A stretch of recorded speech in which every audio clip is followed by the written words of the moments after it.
খ্রিস্টের এই শুভ পুনরুত্থান দিনের সুপ্রভাতে আমি সকলকে সুপ্রভাত জানাই। এজন্যই সুপ্রভাত জানাচ্ছি, আমরা এমন একটি পৃথিবীতে এখন আছি, সবসময় কোনো না কোনো সমস্যা, সংকট, বিপদ, পরীক্ষা, দায়, দুর্ঘটনা থাকে, এখনো আছে।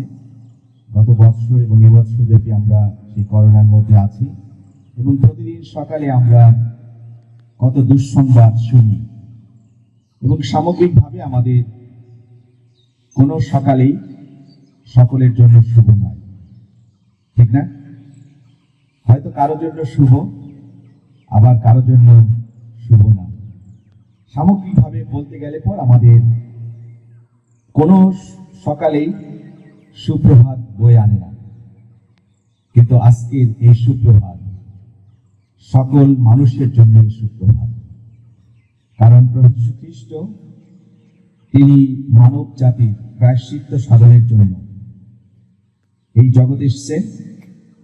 তিনি ক্রুশীয় মৃত্যু ভোগ করেছেন এবং পুনরুত্থিত হয়েছেন। এই মহা সত্য সুখবর সকলের জন্য, আমেন। এবং এই সত্যের সুখবর, এই সত্য সুখবর ঘোষণা করার জন্য আমরা আজকে এই পুনরুত্থান দিনে সুপ্রভাতে এখানে এসেছি, যেন সেই সত্যের সাক্ষী হতে পারি, আমেন। আমরা দুটি শাস্ত্র পাঠ করি প্রেরিতদের কার্য বিবরণী থেকে। প্রথম শাস্ত্র পদটি হলো প্রেরিত তার 2 অধ্যায় 32 পদ। সেখানে লেখা আছে, এই যিশুকেই ঈশ্বর উঠাইয়াছেন, আমরা সকলেই এই বিষয়ের সাক্ষী, আমেন। পবিত্র মণ্ডলী খ্রিস্ট যিশুকে জানে, পবিত্র মণ্ডলী খ্রিস্টের সেই সত্য জানে, সেই সত্য ধারণ করে এবং সেই সত্যের সাক্ষী হবার জন্যই আজকে আমি আপনাদের সকলকে আহ্বান জানাবো। প্রেরিত 3 অধ্যায় 15 পদে এইভাবে লেখা আছে, কিন্তু তোমরা জীবনের আদিকর্তাকে বধ করিয়াছিলে, তাহাকে ঈশ্বর মৃতগণের মধ্য হইতে উঠাইয়াছেন, আমরা ইহার সাক্ষী। আমরা আজকে এখানে যতজন সমাগত হয়েছি, আমরা সকলেই খ্রিস্টের পুনরুত্থানের সাক্ষী। আজ এই সুপ্রভাতে পুনরুত্থিত খ্রিস্টের পুনরুত্থানের সুসংবাদ ঘোষণা করার উদ্দেশ্যে এই সভামঞ্চে দাঁড়িয়ে আমি যাহা বলিব সত্য বলবো, নির্ভীক চিত্তে বলবো এবং আপনাদের সকলকে সত্যের সাক্ষী হবার আহ্বান জানাবো। এই সত্য ঘোষণা করার জন্য খ্রিস্টের জন্ম, মৃত্যু এবং পুনরুত্থান, যা এই জগতের মধ্যে সবচেয়ে চিরন্তন সত্য, এই সত্য সুসমাচার ঘোষণা করার জন্য, এই মহান সুখবর ঘোষণা করার জন্য যেন আমরা কখনো ভয় না পাই। আপনারা জানেন যে এই বৎসরটি আমাদের সংঘ পরিবারের জন্য মিশন এবং ইভাঞ্জেলিজম বর্ষ, এবং আমাদের সঙ্গে সংবিধানে আছে প্রত্যেক বিশ্বাসীর দায়িত্ব যেন আমরা খ্রিস্টের পক্ষে, খ্রিস্টের এই সত্য সুসমাচার ঘোষণা করি, আমেন।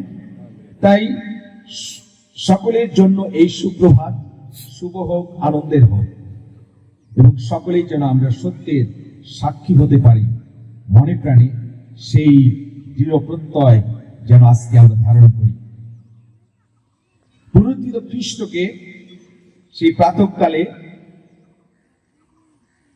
কবরের কাছে এসে স্ত্রীলোকেরা যখন ইতস্তত ঘুরছিলেন, আর যিশু তাদেরকে অভিবাদন জানিয়ে প্রথমেই বলেছিলেন সকালের সেই অভিবাদন, তোমরা ভয় করো না। মতি তার 28 অধ্যায় 5 পদে এই কথা তিনি বলেছেন। সত্য সুসমাচার ঘোষণার জন্য যেন আমরা ভয় না পাই। তাই পুনরুত্থিত খ্রিস্ট সেই সুপ্রভাতে প্রথমেই ভীত সন্ত্রস্ত সেই মহিলাদেরকে বলেছিলেন, ভয় করো না। বাইবেলে এই শব্দটি, ভয় করো না, এই শব্দটি 366 বার উল্লেখিত আছে। বৎসরে কতদিন? 365, না? আর যে বৎসর লিপিয়ার হয় সেই বছর আরো একদিন বেড়ে যায়, না? 66 দিন হয় না?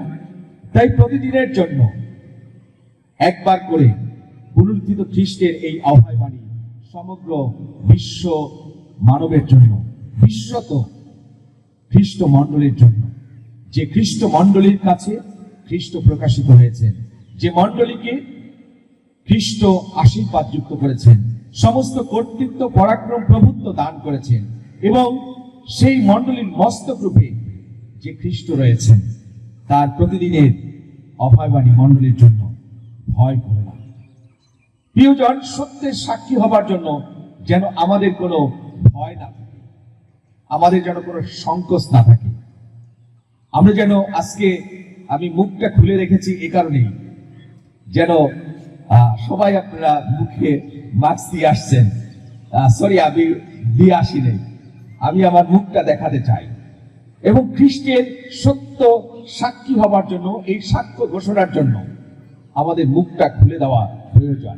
মাস্ক খুলতে বলছি না এখন, কিন্তু যেন আমরা অন্তর দিয়ে, আমাদের হৃদয় দিয়ে এই সত্যের সুসমাচার ঘোষণার জন্য যেন আমাদের হৃদয়টা খুলে যায়, আমাদের সেই সঙ্গে সঙ্গে যেন মুখটাও খুলে যায়। যুগে যুগে অধর্মের বৃদ্ধি হয়েছে এবং সবসময় অধর্ম আর সেই ন্যায্যতা পাশাপাশি ছিল। অধর্মের বৃদ্ধি হলে পর ন্যায্যতা, ধার্মিকতা হয়তো প্রকারান্তরে সাময়িকভাবে পরাজিত হয়। আপাত দৃষ্টিতে আমরা সেটাই দেখি।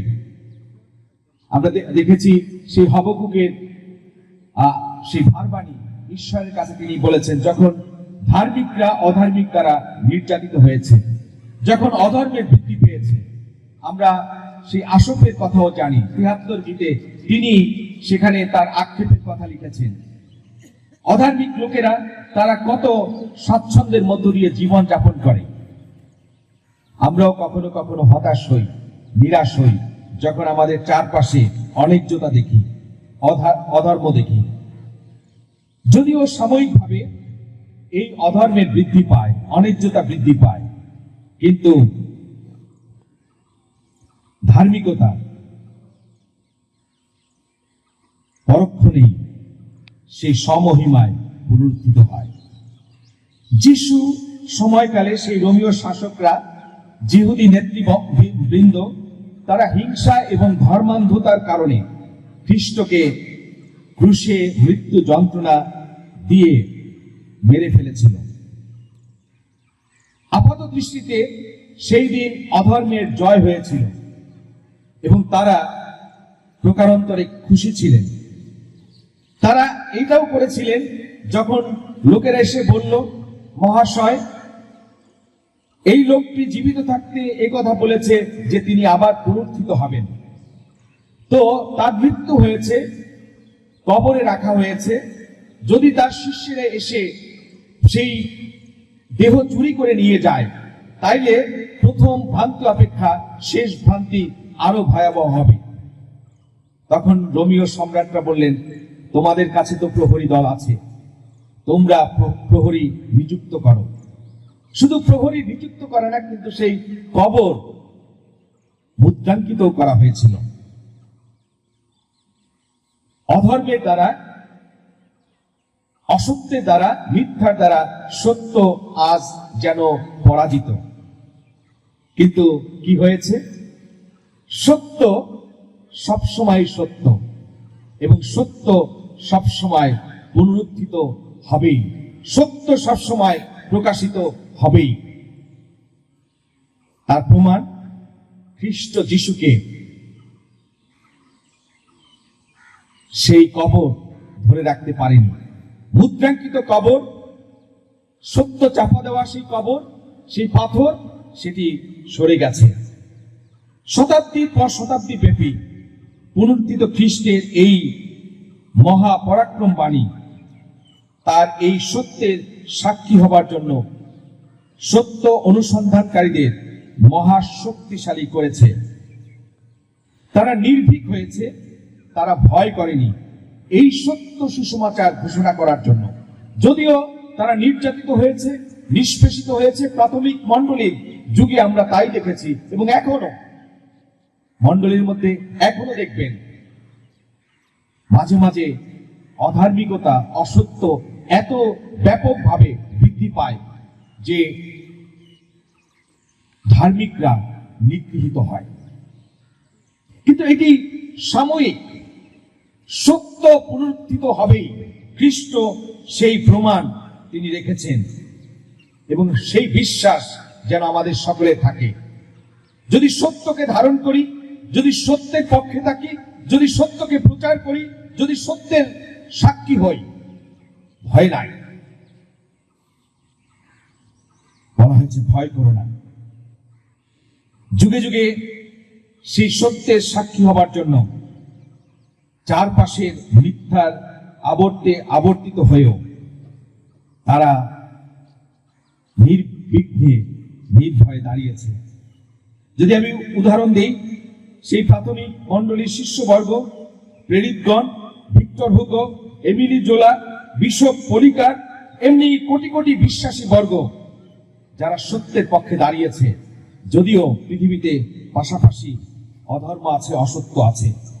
তাহলে একটি বড় প্রশ্ন আজকে আমাদের সবার কাছে জাগ্রত হয়, এই যে মিথ্যার পাশাপাশি, অধর্মের পাশাপাশি এই যে সত্যের সাক্ষ্য বহনের জন্য এই যে লোকেরা দাঁড়িয়েছে, তার মূল রহস্য কি?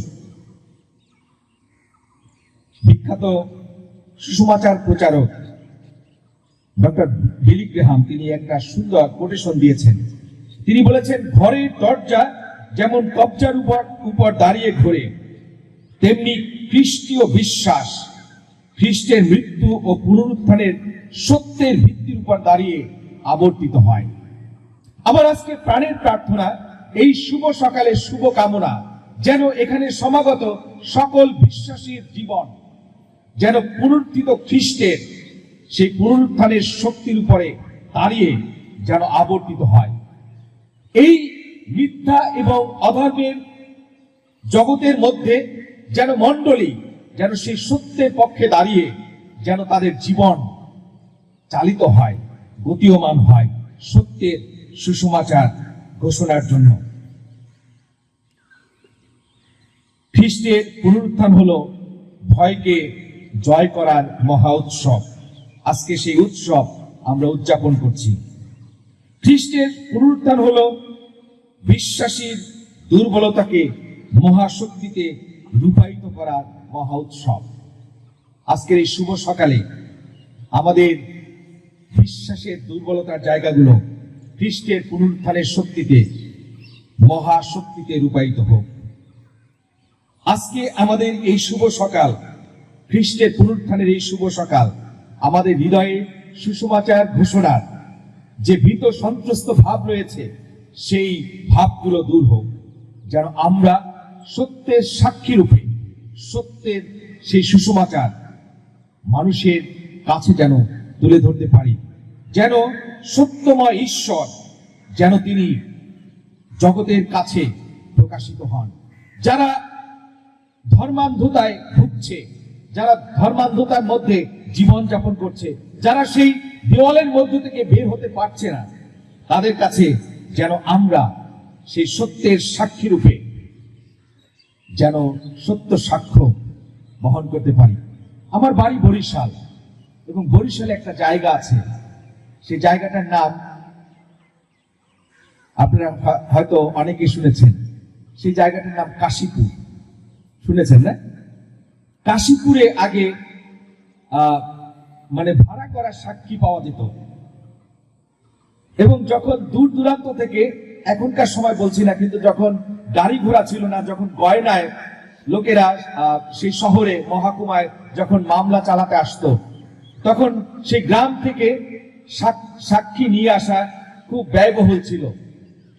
তাই তারা সেই খরচ সাশ্রয় করার জন্য, খরচ যেন কমে যায়, সেজন্য তারা চলে যেত, এবং সাক্ষী তো সেই কাশীপুরে পাওয়া যায়, আর তারা ভাড়া করত। এবং যখন ইজলাসে সেই সাক্ষী উঠত, বিচারক প্রথমে জিজ্ঞাসা করতেন, কোথার সাক্ষী? কাশীপুরের সাক্ষী কিনা? যাচাই করতেন। আজকে আমি এখানে অনেক কাশীপুরের সাক্ষী দেখতে পাচ্ছি, যারা খ্রিস্টের এই সত্য সুসমাচার ঘোষণা করতে দ্বিধাদ্বন্দ্বে ভোগে, ভয় পায়। মণ্ডলীর মধ্যে এরকম হাজারো জনতা আছে যারা আমরা এই সত্য জানি, কিন্তু সত্য আমরা প্রচার করি না। যীশু খ্রিস্ট পাপীদের জন্য এই জগতে এসেছে, তিনি মৃত্যুবরণ করেছেন এবং তিনি পুনরুত্থিত হয়েছেন। এই মহাসত্য আমরা জানা সত্ত্বেও এই সত্য সুসমাচার আমরা প্রচার করি না। মনে রাখবেন, সত্য জানা যথেষ্ট নয়, সত্যের সাক্ষী হওয়াও যথেষ্ট নয়। সত্য যেন আপনার হৃদয় থেকে অন্যের হৃদয়কে যেন ছুঁয়ে যায় এবং সেই হৃদয়ে যেন একটা প্রভোগ প্রশ্নের, একটা উত্তেজক প্রশ্ন জাগ্রত করে। প্রাথমিক মণ্ডলীর ইতিহাসে আমরা তাই দেখি, যখন শিষ্যেরা, যখন প্রেরিত বর্গ, যখন সেই সত্যের সুসমাচার ঘোষণার জন্য দাঁড়াতেন, তখন পবিত্র আত্মা তাদেরকে পরিচালিত করতেন। পবিত্র আত্মার শক্তিতে তাদের হৃদয় থেকে সেই সত্যগুলো, সেই সত্যের সুসমাচারগুলো অন্যের হৃদয়কে স্পর্শ দান করত এবং সেই স্পর্শদানের মধ্য দিয়ে একটা উত্তেজক প্রশ্ন শ্রোতাদের অন্তরে তৈরি হতো। তারা চেঁচিয়ে বলতো, মহাশয়রা বলুন, পরিত্রাণ পাইবার জন্য আমাকে কি করতে হবে? পিতরের সেই বক্তৃতার মধ্য দিয়ে একদিনে 3000 লোক, তারা বিভিন্ন ভাষাভাষীর ছিল, তারা এই কথা বলেছিল। আজকে মণ্ডলীর দশা কি? ঈশ্বর ভক্তদের জীবনের অবস্থা কি? সত্যের সাক্ষী তাদের আজকে সাক্ষ্য বহনের দৃশ্য কি? পুনরুত্থিত খ্রিস্ট আজকে কি দেখতে পাচ্ছেন আমাদের জীবন থেকে?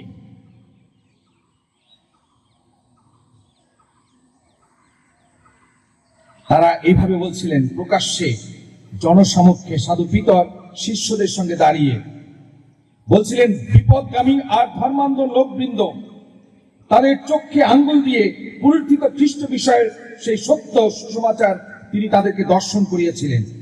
বলেছিলেন, তোমরা সেই পবিত্র ও ধর্মময় ব্যক্তিকে অস্বীকার করিয়াছিলে এবং চাহিয়াছিলে যেন তোমাদের জন্য একজন নরঘাতককে দেওয়া হয়, কিন্তু তোমরা জীবনের সেই আদিকর্তাকে বধ করিয়াছিলে। তাহাকে ঈশ্বর মৃতগণের মধ্য হইতে উঠিয়াছেন, আমরা ইহার সাক্ষী। সত্যের পক্ষে সাক্ষ্য দেওয়া জরুরি। সমাগত সুধী মণ্ডলী, পুনরুত্থিত যীশু খ্রিস্টের প্রাতঃকালীন অভিবাদন হৃদয়ে গ্রহণ করুন, ভয়কে জয় করুন, নির্ভীক চিত্তে উঠে দাঁড়ান। সত্য সুসমাচার ঘোষণার জন্য বলুন, আমরা সত্যের সাক্ষী, নট কাশীপুরের সাক্ষী। মণ্ডলীর মধ্যে আমি কাশীপুরের সাক্ষী দেখতে চাই না। বাংলাদেশ ব্যাপটিস্ট চার্চ সংঘের মধ্যে আমি এরকম সাক্ষী দেখতে চাই না। এইরকম সাক্ষী দেখতে চাই যারা আজকে এই পুনরুত্থানের শুভ সকালে সুসংবাদ শুনছে এবং সেই সুসংবাদ শুনে সত্যের সাক্ষী রূপে খ্রিস্টের পক্ষে দাঁড়াতে সাহস সঞ্চার করছে।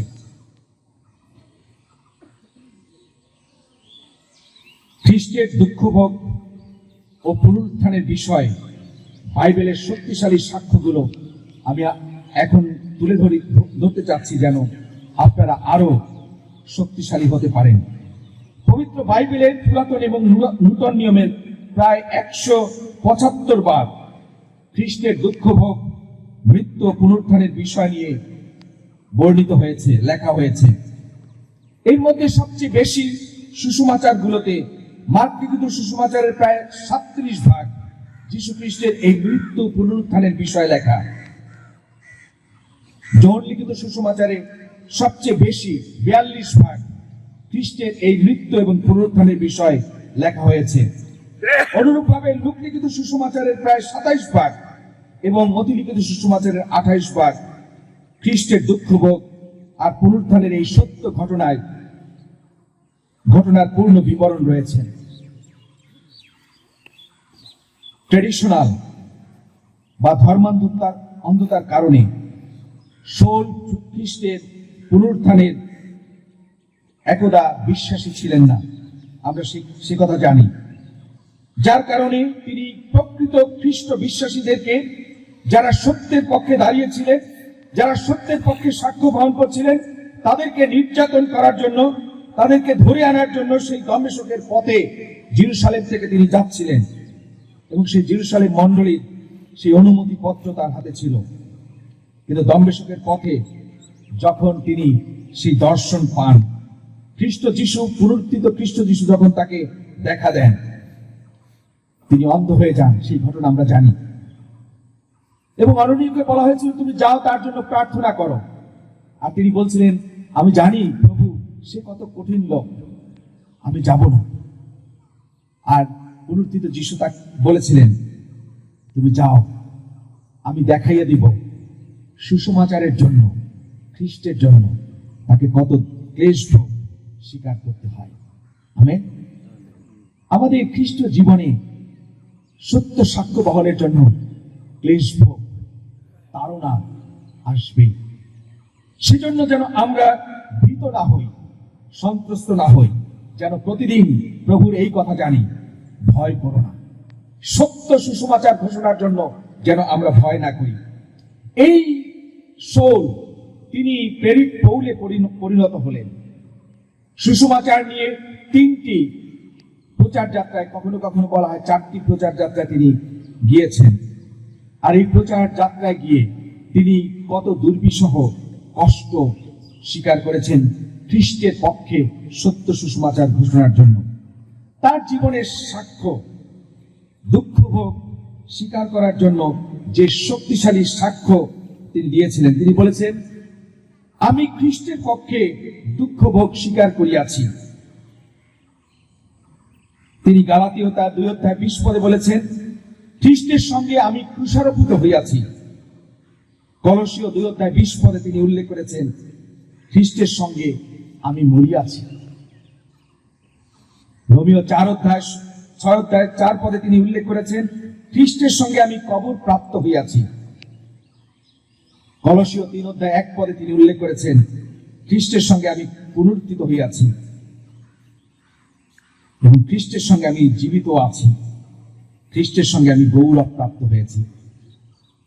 খুব সুন্দর সাক্ষ্য সাধু পৌলের জীবন থেকে, সুসমাচারের সত্য সাক্ষী রূপে সত্যের সুসমাচার ঘোষণার জন্য তিনি তার জীবনের অভিজ্ঞতার আলোকে তিনি এই সাক্ষ্য দিয়েছেন।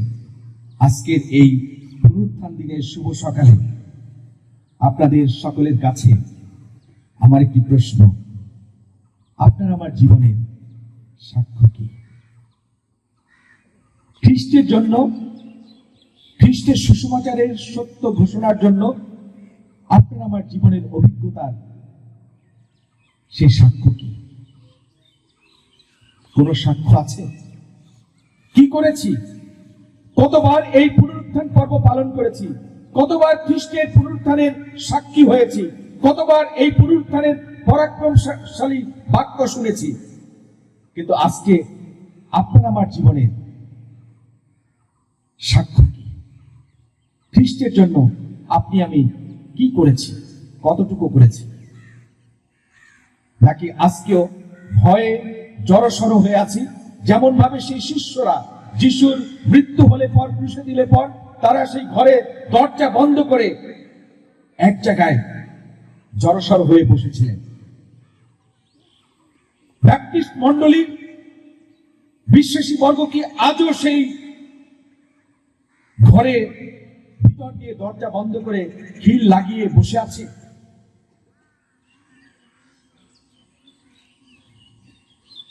আপনার আমার জীবনের সাক্ষ্য কি, সেটি আজকে ভালোভাবে উপলব্ধি করা দরকার।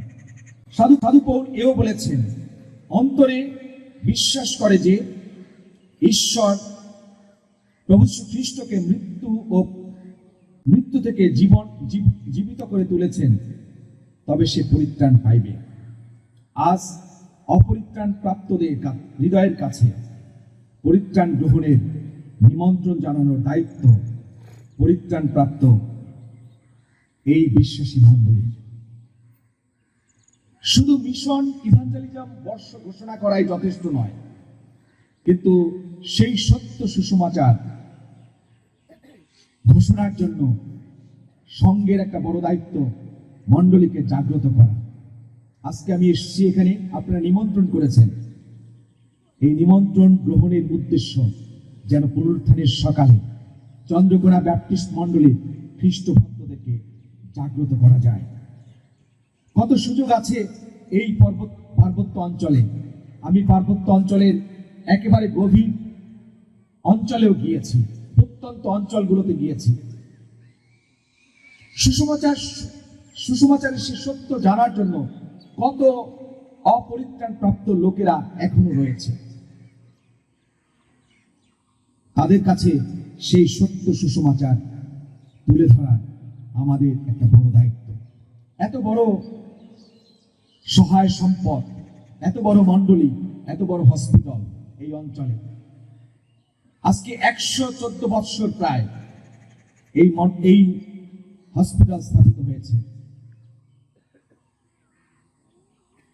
শুধু সেবাদানের জন্য নয়, কিন্তু সেই সেবাদানের সঙ্গে সঙ্গে সত্য সাক্ষ্য মানুষের কাছে তুলে ধরা, এটি একটি বড় দায়িত্ব। সেই কথাটা আরেকবার স্মরণ করিয়ে দিতে চাই। এবং এই হসপিটালের মধ্য দিয়ে, এই মণ্ডলীর মধ্য দিয়ে এই অঞ্চলে যেন সেই সত্য সুসমাচার প্রচারের যেন একটা অঙ্গীকার, একটা স্পৃহা, একটি আকাঙ্ক্ষা যেন আজকের এই পুনরুত্থান দিনে আমাদের জাগ্রত হয়। সন্তোষ কুমার পাত্রের রচিত একটি গান, এবং সেই গানের একটা কলি, সুন্দর একটি গান, এবং সেই গানের কলির একটা অংশ আমি বলি। লেখা আছে, ভক্ত এসো নব জাগ্রত প্রাণে, হৃদয় মনটা যেন জেগে উঠে, লও হে দীক্ষা তারই জয় গানে। যে পুনরুত্থানের জয় গান আজকে আমরা গাচ্ছি, যেন আমাদের সেই ভক্তদের হৃদয় মন যেন নবচেতনায় যেন জাগ্রত হয়, এবং যেন একটা দীক্ষা মন্ত্রে যেন দীক্ষিত হয় তার সেই জয় গানে। তারপর লেখা আছে, পূর্ণ সেবাব্রত লহ দেশময়, জয় তব জয়। প্রভুর পুনরুত্থানের জয় হোক, এবং জয় হবে যখন আমরা সেই হৃদয়গুলো যখন জেগে উঠবে, যখন আমরা সেই মন্ত্রে দীক্ষিত হব যে সত্য সুসমাচার আমরা যা জানি তা আমরা ঘোষণাও করব। সত্য প্রচারে আমাদের সকল ভয় খ্রিস্টের পুনরুত্থানের এই পরাক্রম মহাশক্তিতে রূপায়িত হোক। আমাদের এই শুভলগ্ন আজকের এই সুপ্রভাত থেকে আমি জানি যে খ্রিস্টের এই জন্ম পুনরুত্থান, এই মৃত্যু, এই পুনরুত্থান নিয়ে, ক্রুশীয় মৃত্যু পুনরুত্থান নিয়ে অনেক ধর্মনিন্দুকদের যুগে যুগে অনেক ধর্মনিন্দা আছে। পৌলের সময়ও ছিল। পৌল যখন এথেন্স নগরীতে উপস্থিত হয়েছেন, আর সেই এথেন্সের দার্শনিকরা তাচ্ছিল্য ভরে তাকে বললেন, এই বাচালটা কি বলতে চায়। প্রেরিত 17 অধ্যায় 18 পদে সে কথা লেখা আছে। আজও অনেক ধর্মান্ধ ধর্মনিন্দুকরা অজ্ঞানতা প্রসূত অনেক প্রশ্ন করে। আমরা যখন ফিল্ডে যাই, বিভিন্ন অঞ্চলে যাই প্রচার কাজে, আর তখন তারা নানা ধরনের প্রশ্ন করে। যেমন এইরকম ধরনের প্রশ্ন করে, খ্রিস্ট যিশুর স্থলে অন্য কাউকে ক্রুশে দেওয়া হয়েছিল। কেউ কেউ বলে তিনি সম্পূর্ণভাবে মারা যান নাই। কেউ কেউ বলে তার দেহ কেউ চুরি করে নিয়ে গিয়েছে। আবার কেউ কেউ বলে স্ত্রী লোকেরা ভুল কবরে যিশুকে খুঁজতে গিয়েছিল। প্রিয়জনেরা, মনে রাখুন, খ্রিস্ট ধর্ম সত্য ধর্ম। এটা কোনো কল্প কাহিনী বা কোনো ভোজামিলের ধর্ম নয়। কারণ আমরা সবকিছু প্রমাণ সাপেক্ষে বিশ্বাস করি, সত্য বলে গ্রহণ করি। যীশু খ্রিস্টের জন্ম, মৃত্যু, পুনরুত্থান এর প্রত্যেক ঘটনার প্রত্যক্ষদর্শীদের প্রমাণ রয়েছে। উল্লেখিত ভ্রান্ত মতবাদের প্রেক্ষিতে শাস্ত্রের অনেক দৃঢ়তার সাথে অনেক যুক্তি দেওয়া হয়েছে। এই যুক্তিগুলো বাইবেল থেকে, এটি কোনো মন গড়া বানোয়ার ভিত্তিহীন যুক্তি নয়। প্রথমত, সবাই ভুল করতে পারে। যিশুকে যখন ক্রুশে দেওয়া হয়েছে, সবাই ভুল করতে পারে, কিন্তু বাইবেলে লেখা আছে তার মা মরিয়ম সেই ক্রুশের কাছে দাঁড়িয়েছিলেন। যিশু ক্রুশ থেকে দেখে বললেন যোহনকে ডেকে, ওই দেখো তোমার মা। সবাই ভুল করতে পারে, কিন্তু মা ছেলেকে চিনতে কখনো ভুল করে না। চিকিৎসা বিজ্ঞান কি বলে? দ্বিতীয় প্রশ্নের উত্তরে তিনি মারা যাননি। যখন একজন রক্তমাংসের মানুষ প্রায় 24 ঘন্টা নিদারুণ দুঃখভোগের মাধ্যমে তাকে ক্রুশে টাঙ্গানো হয়,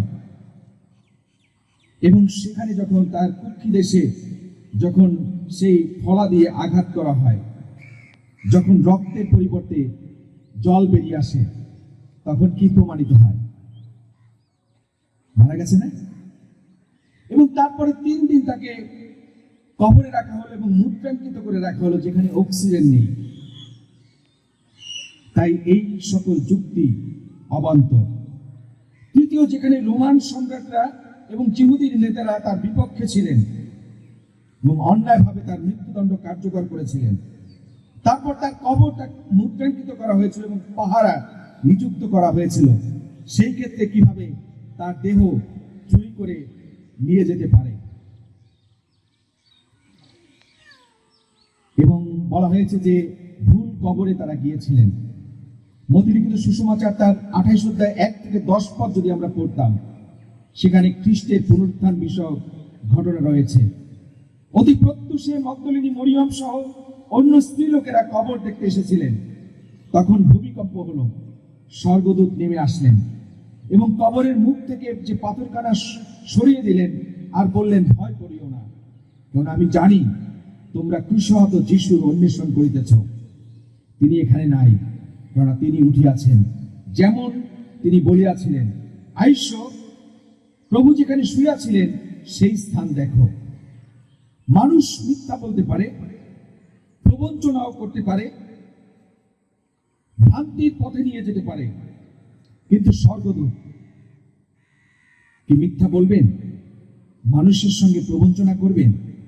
ভ্রান্ত পথে নিয়ে যাবেন? কার স্বার্থে স্বর্গদূত এই সকল কাজ করবেন?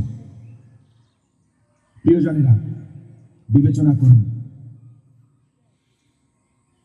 শেষে আমি এই কথা বলি, আজকে এই সুপ্রভাতে রবীন্দ্রনাথ ঠাকুরের সেই 1314 সালে রচিত সুপ্রভাত কবিতা, যেহেতু আমরা শুরু করেছিলাম সুপ্রভাত দিয়ে জানিয়ে, সেই সুপ্রভাত কবিতার 2টি পংক্তি উল্লেখ করে আজকে শেষ করি।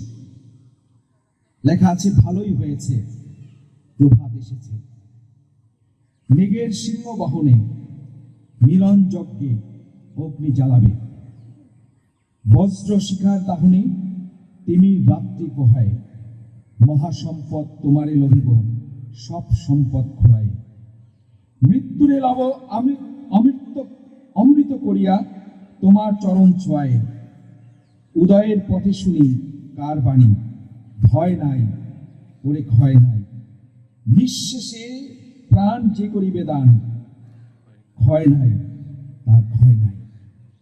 সত্য সাক্ষ্য বহনের জন্য যারা নির্ভীক চিত্তে সাক্ষ্যবর হয়েছেন বা হবেন, তাদের কখনো ক্ষয় নাই। পুনরুত্থিত যিশুর সকালের অভিবাদন ছিল, ভয় করো না। বিকালে তিনি শিষ্যদের দেখা দিয়ে যে অভিবাদন জানিয়েছিলেন, তিনি বলেছিলেন, তোমাদের শান্তি হোক। আমেন। ভয়কে জয় করুন, পুনরুত্থিত খ্রিস্টের উপরে বিশ্বাস ধরে রাখুন, নির্ভীক চিত্তে মহাসত্যের সুসমাচার নিয়ে জগতের মানুষের কাছে প্রচার করুন, খ্রিস্টের মহাশান্তিতে জীবনযাপন করুন। আমেন। পিতা ঈশ্বর আমাদের প্রত্যেককে আশীর্বাদ করুন। সকলকে ইম্মানুয়েল।